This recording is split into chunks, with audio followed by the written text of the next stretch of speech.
Hello, everyone, and welcome back to the Royals Rundown podcast presented by Royals Review. I am Jacob Milham. Without Jeremy this evening, unfortunately, they are dealing with some technical issues thanks to these storms. But never fear, I am not flying alone. I have Eric Cross of RotoBaller, one of the best fantasy minds around, joining me this evening. Eric, how are you feeling tonight, man?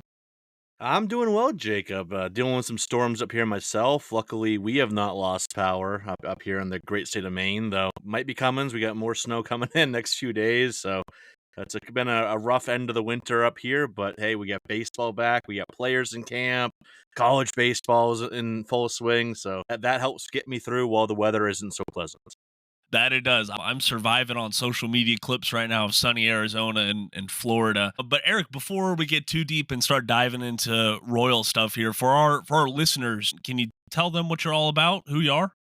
Yeah. So as you mentioned, I do a lot of work on the fantasy baseball side, currently with RotoBaller. Write a bunch over there, and I also have my own Patreon as well, which is linked in my bio on Twitter. You can find me at Eric Cross MLB if you're into the fantasy side.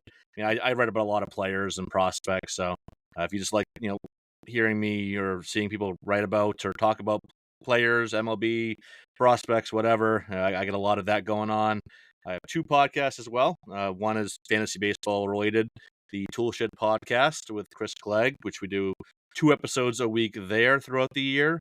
And also recently joined up within the last few months, the Red Seat podcast, which is a Boston Red Sox focused podcast. I'm a Red Sox fan, born and raised in the great state of Maine. So I've been a Red Sox fan since, I could, learn how to, walk and talk and understand what baseball was back in the 90s. So it's been a fun little outlet to talk about the Red Sox, but yeah, just I'm always on social media talking about baseball, tweeting about baseball.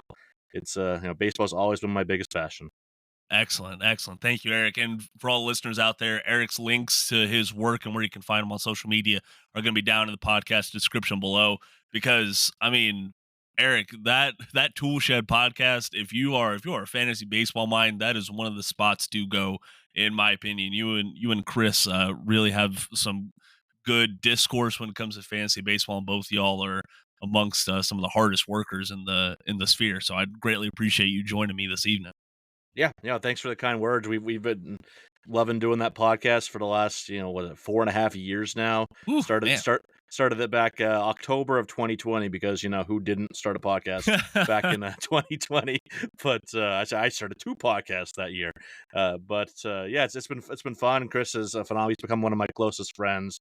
He's kind of down your guys' way too, South Carolina guy. So he's been dealing with the weather down in the unpleasant weather you guys have been getting Yeah. down there, or at least unfamiliar to what you guys are used to dealing with. But Yeah. that's such a fun podcast to do every few days.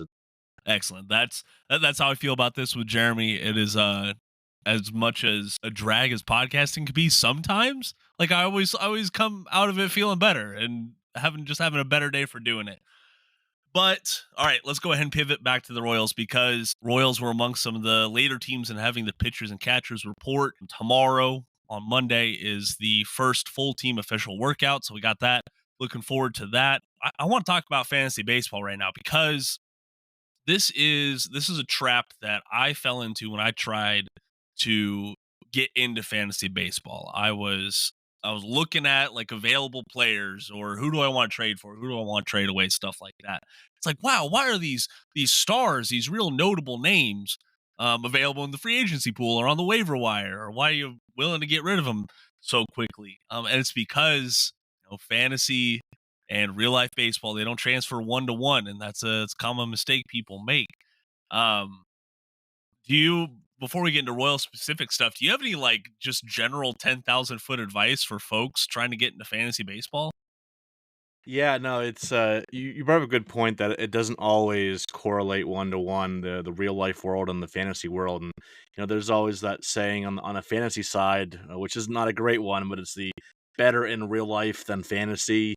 Like these players will provide more value to their real life teams than they will to fantasy teams. Like the first team that comes to my mind in that regard is like a Luis Arias, who's obviously Oh, a very good hitter, but doesn't hit a lot of home runs, doesn't steal a lot of bags. So it's like his value over on the fantasy side is pretty limited. But Yeah. Yeah, I think the biggest thing, and it's something that it might sound very, very easy, but it gets often overlooked, is just knowing your league settings.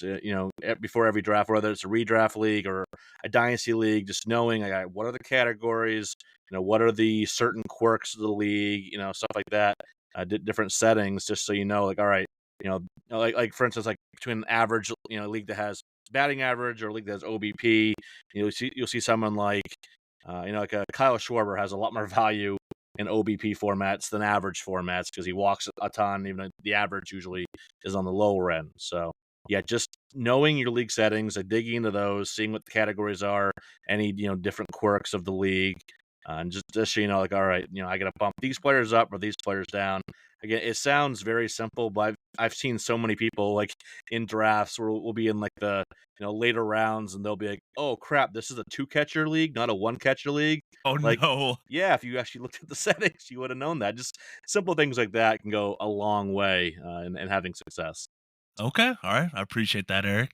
And you're talking about that one for one not necessarily happening. I will say though that one player where that one for one kind of does happen is Bobby Witt Jr. when it comes to the Kansas City Royals. I think it's well established, and it wouldn't shock any of my listeners that when you look at the dynasty format, Bobby Witt is probably one of the top three most valuable players right now, I would say. Still very young, few years before his prime, things like that. I want to focus on redraft leagues though, because Eric, how do you foresee Bobby Witt Jr.'s value in 2025? Yeah, no, he's my number one for dynasty right now. It's given the value he brings and the age, and he's younger than Judge, he's younger than Otani. But in redraft, the age doesn't matter nearly as much. And Yeah, Judge is what, 32 now, and I think Otani's 30. Witt's 24, so that's a notable 6 and 8 year gap in dynasty. But obviously for redraft, you're looking for just 2025 value, and obviously Judge hits a million home runs every year. Otani is coming off a 54 homer, 59 steal year, man, which is just stupidly ridiculous, even it is. to stay out loud. And the fact that he's going to pitch again this year, and it's a pretty damn good pitcher as well. It's just crazy. But, Bobby Witt Jr. is, one of the better 3 year starts to a career that I can remember, at least in my lifetime. Had the 20 homer, 30 steal years, rookie year, then 30, 49, 2 years ago, and then 32, 31. So back to back years in the 30-30 club. And he just continues. I mean, I think the thing that gets a little bit overlooked with him is all the flashy surface stats, right? I mean, he scored 125 runs. He got 332 last year, power, speed, RBI. Like, all those are awesome. But I think the thing that gets overlooked a little bit is that he's just gotten better just as a pure hitter every year of his career. I mean, the contact rates has slowly been going up. They were never bad, but they've gotten better each year. He's trimmed the strikeout rate each year. He's walking more. He's hitting the ball harder. Barrel rate's gone up each of the last 2 years. Same with his average exit velocity and hard hit rate. Like I said, the K rate is down to 15%, which is well above or well better than league average, I should say. So really, everywhere you look with Bobby Witt Jr., outside of, okay, maybe he chases a little bit too much outside the zone. That's really the only nitpick you can have with him, and it's not even a big nitpick. He is just very, very good to elite across the board, offensively, and pretty damn good defensive shortstop as well. I Yeah, mean, this guy is just an absolute stud on both sides of the ball, and someone that I think is going to be obviously elite player for a long time and one of the faces of baseball. So in redraft leagues, I think he's going off the board as the second player on average, right between the other two I just mentioned. Otani is generally the first overall pick, and for good reason. And then Judge, it's going right behind Bobby Witt on average. But if you wanted to take Witt first overall, I mean, I have zero issue with that. You're getting guys that give you plenty of power, plenty of speed, just elite 5 category production. And I don't think there's much of a downside there either. Like Otani, maybe you could say there's some injury risk. How does he look pitching wise, coming back, etc. But he's a fine number one pick. But Bobby Witt Jr., he's right there, and I'd be really happy to have him on my team this year. yeah, and I'm for all those reasons you listed off are some of the reasons why Royals fans are rightfully so bullish on Bobby long term here in Kansas City, and that's why we're so happy when we got that big long extension that at least keeps him in Kansas City through his prime years. We'll worry about the opt outs when they actually come around because I don't even want to think about it. One thing that I am looking at 2025 though for Bobby is I'm wondering if his RBIs could see a little bit of a bump for those leagues that count that as scoring because Kansas City had one of the worst leadoff situations in 2024. Like it was really really bad to the point of where like Tommy Pham at this stage in his career was looking like the solution for a good amount of August and September. But hopefully, with Jonathan India batting ahead of Bobby Witt Jr., at least getting a body on base in front of him, and maybe you see a little bit of a bump in RBI. But there's only so high you can go when you're already averaging going second overall in the redraft leagues, right, Eric? Yeah, but that's a great point, Don. Something I actually tweeted about right after the India move happened back in was it mid to late November. You looked at it was Witt hit. Gotta say that's fat times fast. Second in 161 games last year, and in 154 of those 161 games that he played, these four hitters were the leadoff hitter. Adam Frazier for 16 games, he had a 282 OBP. Maikel Garcia for 94 games, so he was the most common one, with 281 OBP. Michael Massey, 21 games, 294 OBP. And Tommy Pham for 23 games, 250 OBP with Kansas City specifically. And then India had an OBP of 357. So if India can stay healthy, yeah, that would be definitely a nice little boost there because there's a lot of times Witt came up with nobody on, and he still had a good amount of RBI. What did he finish with? Yeah, 109, still very Yeah. good total. But it's crazy that he had 109 RBI with having almost no good on base guys in front of him. I mean, hmm that was a really impressive number to have. And if India's had some issues staying on the field over the last couple of years, but if you can get close to a full season out of Jonathan India as your primary leadoff hitter, that would be, I think, a nice little boost. Like just having a guy that gets on base consistently in front of Witt, and then Witt has some pretty solid protection behind him with Vinny P, with Salvador Perez. I think that's pretty good 3-4 behind you as well. Yeah, you got some protection there. You got a good guy, OBP guy in front of you. Yeah, so it's scary to think that you could see even another level from Bobby Witt Jr. overall in 2025. Hey, I will take it certainly. He basically carried the Royals at points to the to the postseason, so he might have to do it once again this go around. Hey, I'm already taking a pivot. You brought up Maikel Garcia, hmm and I do find it interesting that this offseason he has.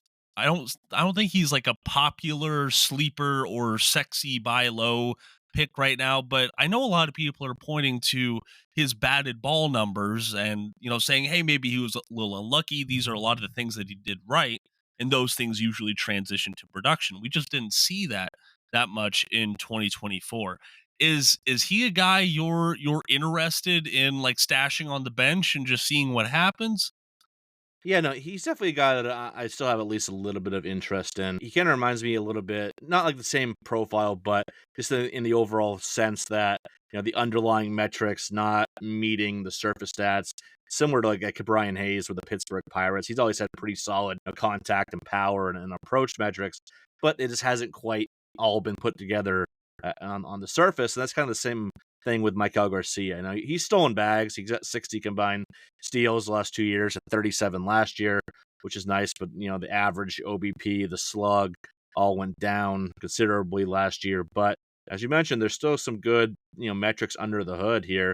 He hits the ball hard. Average exit velocity over 90 miles an hour. Hard hit rate around 43%. Both of those are better than league average. The problem is he hits the ball into the ground too often. He's been right in that 50% ground ball range, give or take a little bit either way, in all three of his seasons to date, thus far. But he's an above average contact hitter as well. I mean, he was near 90% zone contact, near 85% overall. So there's still a lot of good here.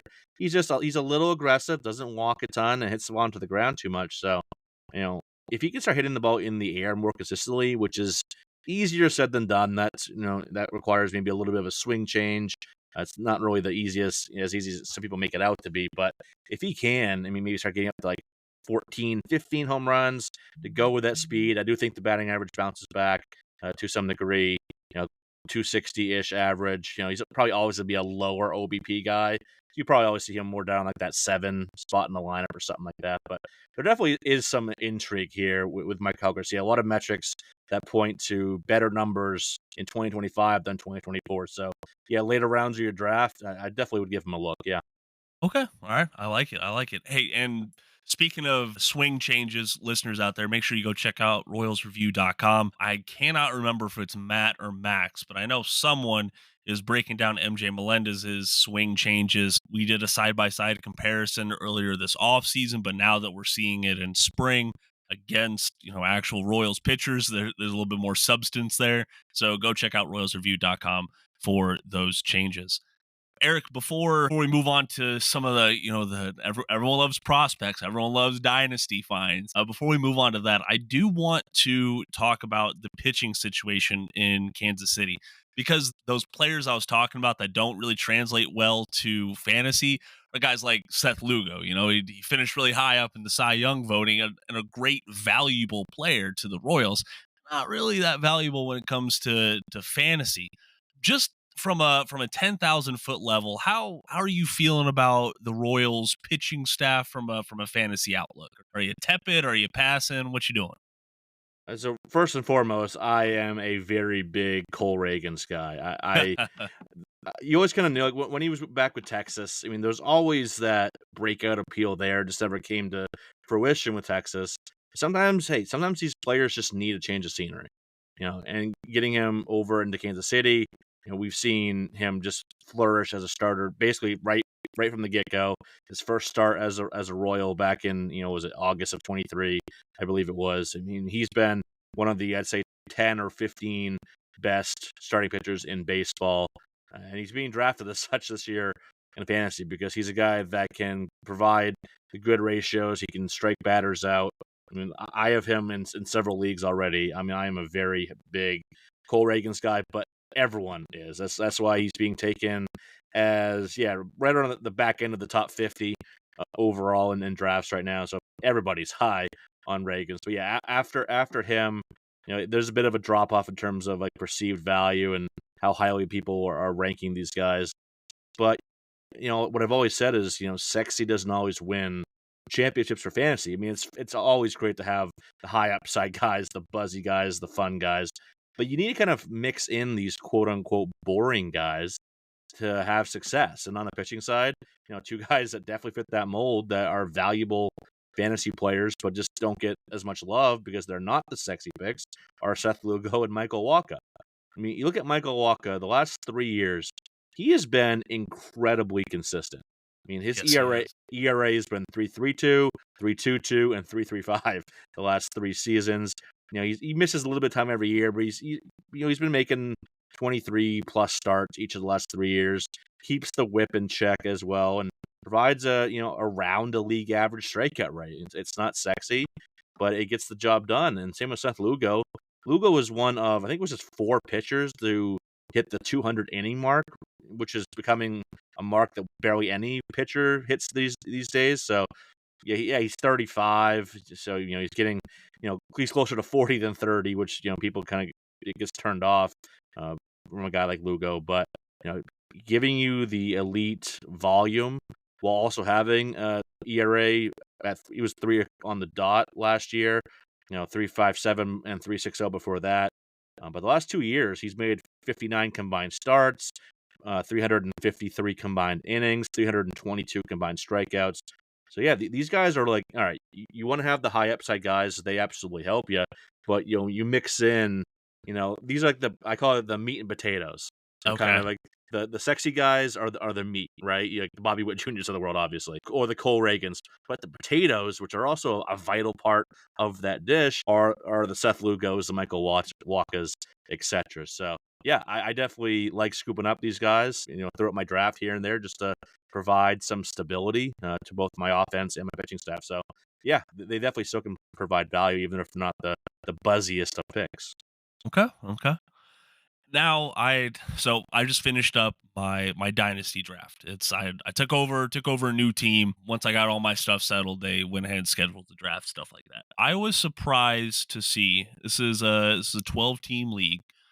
I think it was in like the fourth round of this draft. Someone picked up Kris Bubic because it was open to anyone who was in free agency or a first year player, stuff like that. And I was like, man, are people really that high on Kris Bubic coming back from the bullpen? And sure enough, it seems like there is some momentum in trusting Bubic, who is going to be in the lower half of Kansas City's rotation, but taking his relief success and translating it to the starting rotation. Dude, do you have any opinion on what people should expect from Bubic in 2025? He's a really tough one to figure out. I Yeah. mean, he's still only 27 years old. It feels like he's been around forever, but he's still only 27 years old, which I think people have to keep in mind. But yeah, last year he was one of the better relievers in all of baseball. I mean, he had an ERA well under 3. I mean, it was only in 27 games, so around like Yeah. half a season for a reliever. But look at all the metrics. Strikeout rate, walk rate, whiff rate, chase rate. Quality of contact allowed, everything, high ground ball rate, like everything looked really good. Doesn't throw the hardest, never has, but velocity ticked up. He was around like 90, low 91s as a starter, actually upper 91s. He was 91.9 his last year as a full time starter in 2022.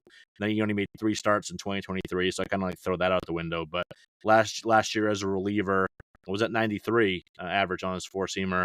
We'll mix again the slider and changeup. I mean, that changeup's always been pretty good, but I don't know. I never was the biggest fan of Bubic as a starter. I like him as a reliever. I thought it'd be a good place for him to stay, just because the Royals don't really have a lot of he'd be their best lefty in the pen. Only their two I'm seeing in the projected bullpen are Zerpa and Sam Long, and I think Bubic is better than both of them. So I Yeah, he like him is. better as a reliever. I'm not I'm not really interested yet. It's kind of like a wait and see for me. So if I miss out, I miss out. If he does kind of transition back to the starting rotation and become an impact guy there, but I'm a little I'm not as optimistic as most, I'd say, and I think he's better suited in the bullpen. But there's not really a lot of other contests for that job. I mean, Kyle Wright still hurt.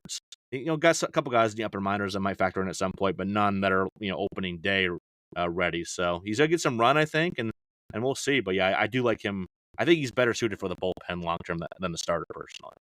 All right, well, we'll see what he's doing later on in 2025. Me personally, Eric, I'm kind of in the same boat as you because like right now, especially with Michael Lorenzen coming back, it's the Royals rotation right now goes solid 4 deep with Ragans, Lugo, Waka, and Lorenzen.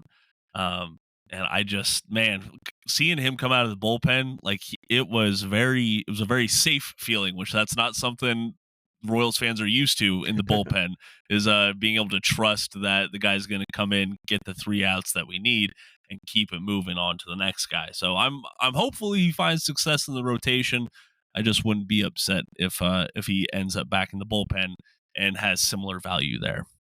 Yeah, absolutely, and they could easily do that. I mean, Alec Marsh has been okay as a starter, not great, but he'd be a fine 5 after the 4 you just mentioned that are kind of locked in. So if they wanted to, they don't like what they're seeing in spring training, they could always, I think, make that shift back to Bubic in the bullpen and Alec Marsh or whoever in that number 5 spot. So I think it's an easy move for them to make.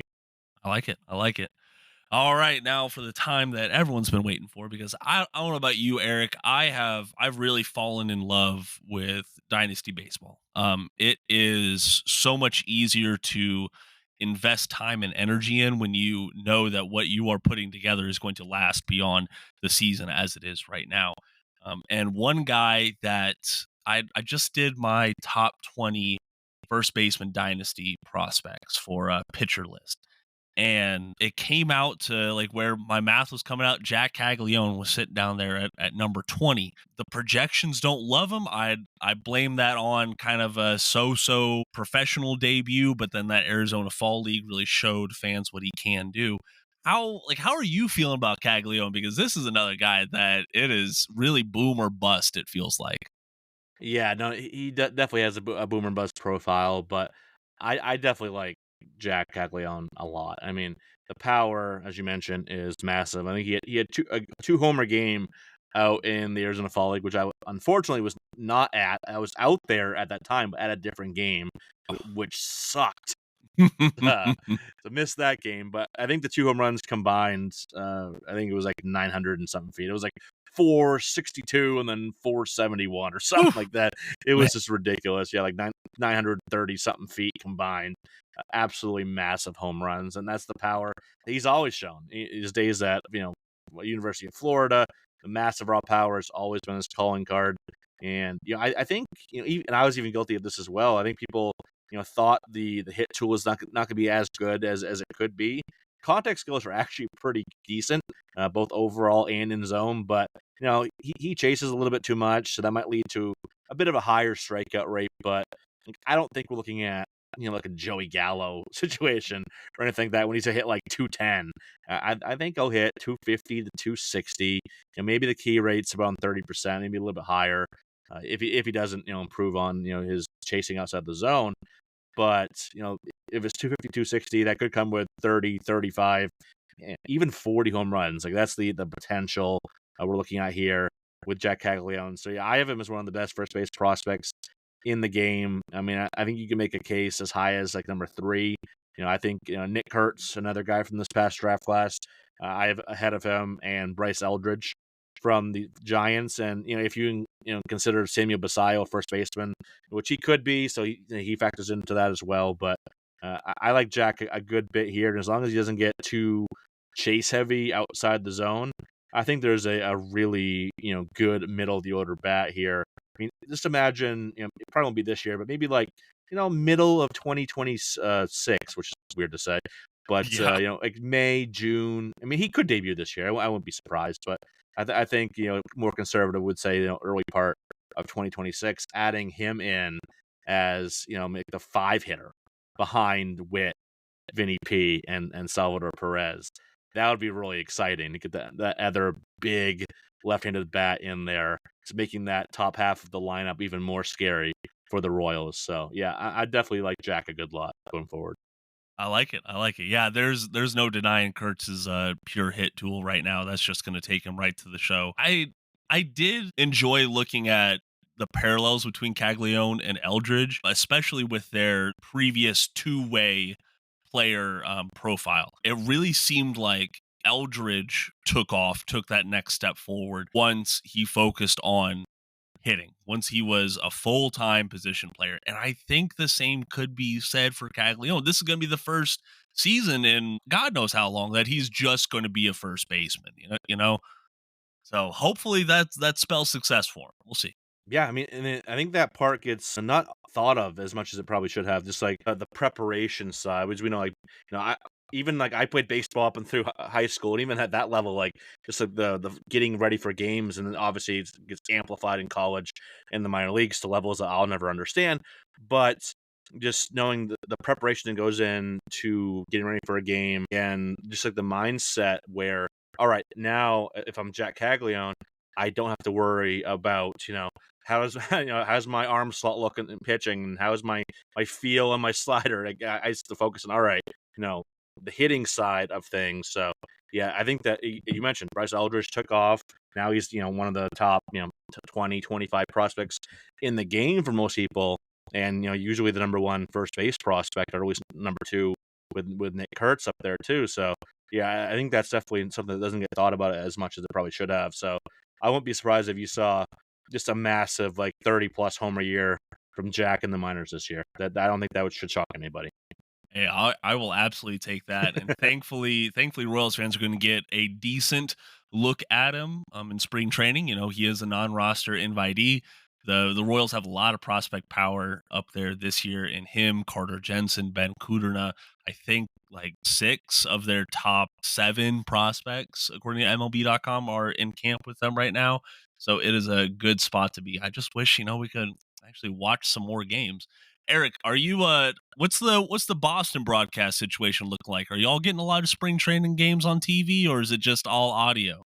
No, they're pretty good about getting broadcast games on like NESN, New England Sports Network up here. So it's usually pretty solid in terms of coverage, which is nice. So I assume it'll be even more so this year with Christian Campbell and Roman Anthony and Marcelo Yeah. Meyer and company up there. So I get a feeling they'll try to kind of even beef up the coverage a little bit even more than like I guess it's usually pretty good, but yeah, definitely with those the hot prospects up and in camp right now. We've already seen a ton of video, just like batting practice video coming out from like the Red Sox social media accounts.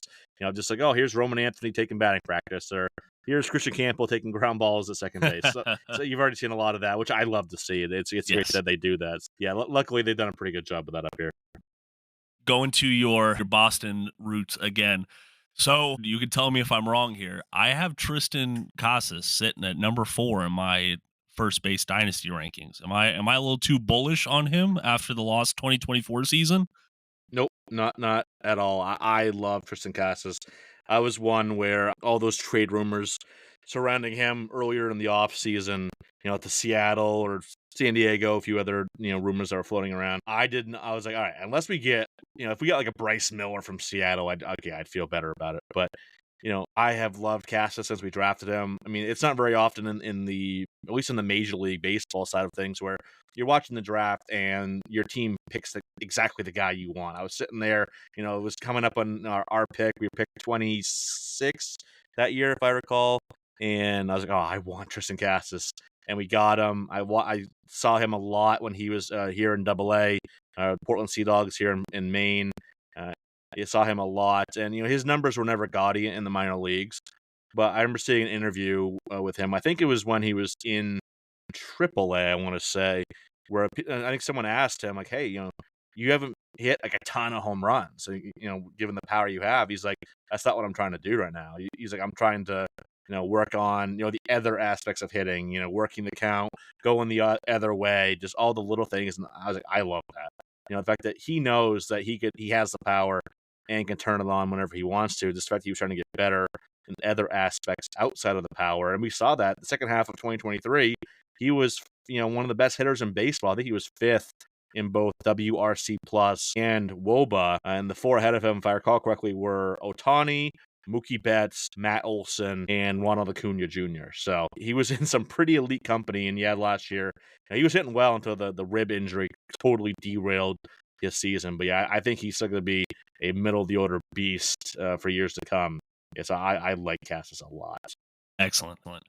Hey, wrapping up the dynasty stuff, it is always a beast whenever you're looking at a system for the first, second, or even third time and breaking down like their top dynasty prospects in that respective system. Are there any Royals guys that you're like, hey, like this is my guy. I want to see him in the show. I'm ready to hitch my wagon to him, relative to the system. Are there any of those guys that you see? Yeah, no, there definitely is a few guys that I like that are still kind of under the radar. I mean, David Shields, who they just drafted, pitching prospect out of high school, I think could take a nice jump up rankings this year. I mean, I like there's a few pretty solid arms in this system. Blake Walters is a guy I still like a good amount. Noah Cameron, who I think will have a good impact for the major league team this year as well. Obviously, he's a bit older at 25. I still like Ben Caderna a good bit. But David Shields is one where he's already sitting, 93, 94, and definitely could add another tick or two. I won't be surprised if he's more 95, 96, with decent life on that fastball. Curveball, slider, and a changeup are his off-speed pitches. None of those really stand out yet, but he's shown a decent feel for all of them. So, yeah, he's one where the value on him is super low right now. You can get him for a really low cost, or even pick him up in your dynasty league, depending on how deep the league is. A lot of these guys might still be just sitting out there on waiver wires, but yeah, David Shields is one I like a decent bit, and I still like Blake Walters and Ben Caderna too. I was at Caderna's first ever professional appearance. It wasn't in the minors, but out in fall instructs which was at the same time. And that year it overlapped with the Arizona Fall League, so this would have been, oh geez, I want to say 2021. I believe it was. Yeah, if I recall correctly, that's when it would have been. Yeah, that sounds right. It's hard to remember fully. These years all blend together now. I bet. Every every year since 2020 is really just blended together for me. But yeah, I was there. I saw him throw. I saw Mazzucato throw as well, who obviously kind of fallen off a little bit. But they're facing the Texas Rangers in start. Like Jack Leiter was there with his dad, Al Leiter. So it was pretty cool dynamic that day. But yes, a lot of these younger pitchers I think still have some upside here. It's like pitching and catching. I mean, Kansas City, the way I look at it, the Royals, they don't draft like they don't care about our fantasy teams. Obviously, no major league team does, but it's like they draft what's gonna be valuable to them. They obviously catchers. They have a lot of good catchers in Yeah. this system. You know, three in particular: Blake Mitchell, Carter Jensen, and Ramon Ramirez. And they get the pitchers. Like they get the up the middle guys, which is going to help them out long term. So sometimes, especially with all the guys that have already graduated over the last 4 or 5 years, Vinny P and Bobby Witt, etc., that have kind of made the system a little less sexy than it used to be. And there's Mhm. still some hidden values in here if you look hard enough. So yeah, I think this could be a system that sneaks up on people in the next year or two. Hey, I will certainly take that. Don't you worry about that. Before we get on to our Royals reviews, Eric, again, I do just want to thank you for giving us your insights here, man. It's very valuable, and I know it's always fun to draft like your favorite team's guys for fantasy. Doing so and still winning in fantasy is easier said than done. So I do appreciate your insight. I asked this to our guests. If you are going to a baseball game, not to work, just to watch and be a pure fan, what is your go-to snack or meal? Ooh, I mean, I gotta have some popcorn Yeah, at some point. I am a big popcorn guy. I get the whole setup at home with hot air popper and all the different like seasonings and stuff. It kind of dates back to when I was younger with me and my mother we used to watch movies and we'd always have different seasonings that we'd put on the popcorn, a little bit of spray butter, stuff like that. So I'm always, me and my kids now do movie night every Friday night. So I've always been a big popcorn guy. So I get some popcorn at the game. And in terms of like the meat, I love uh, a good like chicken tender, popcorn chicken, stuff like that. I mean, I love hot dogs too, but I found that oftentimes the hot dogs underwhelm a little bit fair enough. to, Yeah, to to expectations. At least they're not bad, but they oftentimes like aren't as good as I kind of think they should be. But popcorn chicken or chicken tender usually comes with sometimes a combo with fries is pretty good. Arizona's got pretty good food out in the fall league stadiums there. Yeah, there's usually some pretty good food out there, and if there's a good nacho, I'll go for some nachos. So yeah, couple different go tos at games. I like it. I like it. One last shop question before we get to the reviews. What do you think of the MLB draft league? This is a league that not a lot of fans have heard of, and I've kind of heard mixed like, hey, we like the player pool that's getting there, but it's not giving us the insights we need. I've heard some mixed feedback on the draft league getting a little bit more love. Do you have any experience with it? And if so, what do you think about it? Yeah, no, definitely do a bit here. I like the draft league because it was kind of something that was brought into existence. I think it was right around the same time they got rid of how many minor league teams was it, like 40 or something like that, Yeah, they cut a including lot. cutting the entire New York Penn League, which was the short season A ball, and the what was the one out west? It was the Pioneer League. I want to say it was. So they cut a lot of those teams. So it kind of sunk, because you get not a lot less coverage, but a bit less coverage than you would have in the minor league. So getting this draft league is just another way to just get more live looks at these younger players that are going to be potentially household names, down the road. So, it's kind of like similar to Arizona Fall League. It's only Yeah. like a 6 team league, I believe it is in the draft league. So I like it. I mean, I don't think it's a ton of exposure. I think it maybe could be marketed better than it is, but yeah, I think it's definitely a nice little added bonus, like the fall league, where okay, you just get some additional live looks, at certain players. They can get extra reps in, before the next season or whatever. So yeah, I definitely think it's a positive thing for baseball in general. All right, I like it. I like it. All right, let's go ahead and get on to our Royals reviews. Eric, since you are the guest, do you mind starting us off? Yeah, no, so I can go anywhere with this, right? Doesn't have to be Yep, Royals. you can go anywhere. You can go anywhere with this. All right, so I will go with a show that I just watched the final episodes of last night's Cobra Kai on Netflix. I grew up. My father was a karate instructor when I was a kid, so naturally, I watched the Karate Kid movies back in the day. That was even my nicknames. I took karate when I was a kid, and obviously being the sensei's son, so I got that kind of nickname when I was younger. But yeah, I loved the Karate Kid movies, especially the first two. Those are just timeless classics from those. Even they were both made before I was born, but I still watch those every year or two to this day. So when I heard about the Cobra Kai show, I didn't watch it at first when it was on. I think it started like on the YouTube for a little bit. I Then it think went so, over, yeah. yeah. But then it went over to Netflix. I think I started watching it once it went on to Netflix, and I was just even my kids are watching it with me. So they just concluded with the final 5 episodes of the final sixth season there, and it was just really nostalgic. I'm not gonna give it away because everyone's listening that hasn't watched it yet because the final five Right. episodes just came out like 3 or 4 days ago, I think it was. But just what this entire series, and they bring back almost everybody, every notable cast member from the original 2 episodes. Obviously, the two main Johnny Lawrence, and LaRusso, Daniel LaRusso. They even have some Mr. Miyagi, cameos, even though the Pat Morita passed away. I don't know how many years ago at this point. A while ago now. Yeah, the actor that played Mr. Miyagi, uh, which is funny. I heard an interview with him, like his real speaking voice. He just sounds like a normal dude. And Yeah? he's just like, "Oh, Miyagi." Like, then he goes into the Miyagi voice, which was awesome in that interview. That was a few years before he passed. But, yeah, so it was really fun to see them how they wrapped everything up. It was kind of like a roundabout way, kind of back to their roots. They're back in the valley for the end of this show and at the tournament and whatnot. So, yeah, it was a really fun, it's been on was it came out in 2018. So yeah, Yeah. the last 7 years, 6 seasons. It was a really fun show that kind of brought me back to my youth, so I really enjoyed it. I like that. I like that. That to be fair, Cobra Kai, it caught on so much quicker than I thought it would. I was like, Yeah, oh yeah, this is gonna be a nice little niche show for Karate Kid fans. Like, no, even if I know people that weren't necessarily Karate Kid fans, but enjoyed that show because of yeah, it. yeah, absolutely. I said even my kids watched it, and Yeah. my kids have since that made them want to watch the original Karate Kid movies since they started watching this. But yeah, it's just a lot of action. It's yeah, it was a really fun series.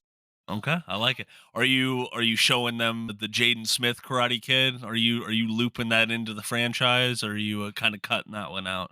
They have not seen it yet, but I'm not opposed to it. It just There you hasn't go. like made it into our cycle on movie night yet. But maybe it will sometime this year. And we shall see. You gotta show it to him before I forget what the name of the new one is. Oh, That's coming out later this year. Legends. I want Karate Kid Legends, right, or something like that. Something like that. It's like Karate Kid colon and then like insert word here. It's the Yeah. go to for any franchise out there looking for another sequel. Yep. Absolutely. My review tonight, unfortunately, is going to be a negative one. So, some of our listeners know that Honey, my wife, has type 1 diabetes, and for that, she relies on something called a CGM, a continuous glucose monitor. What that does is it tells her, gives her a little app on her phone, and it tells her what her blood sugar is. So, if she needs to eat something to bring it up, she knows right away. She needs to take some more insulin to bring it down, she knows right away, etc. Unfortunately, the only manufacturer of what she uses is called Dexcom recently had a major policy change and then also decreased the quality of their product. So right now a lot of Dexcom users out there are reporting that their CGMs just aren't syncing up and are essentially a waste. They're dead.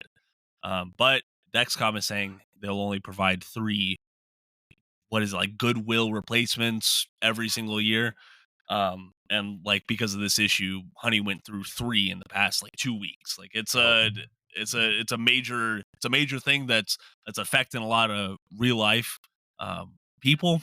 And this is I see how not having this affects her, and I don't like it. So I'm not too happy with Dexcom, but I hope not everyone's having the same issues she is out there. that's unfortunate to hear. I just don't think that these companies, they care about the bottom line and everything. Yep. They don't. fully understand or care just how much their decisions can really impact the day-to-day life of just people like you and I and your wife, and how it can just affect the lives of people greatly, and usually in a negative way. So yeah, I always hate when I hear stories like that. It's unfortunate. uh, I don't know. I wish something could happen to turn this around, but unfortunately that's the world we live in. Unfortunately, and that is, we'll see where we go from here. But thank you for that, Eric, because she's an empath, so she certainly feels that as well. All right, well, folks, that is going to do it for today's Royals Rundown podcast.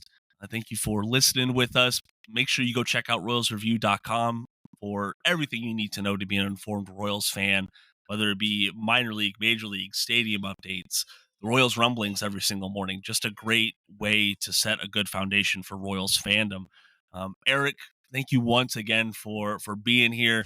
Just a great conversation, and I wish you the best of luck in the coming 2025 season.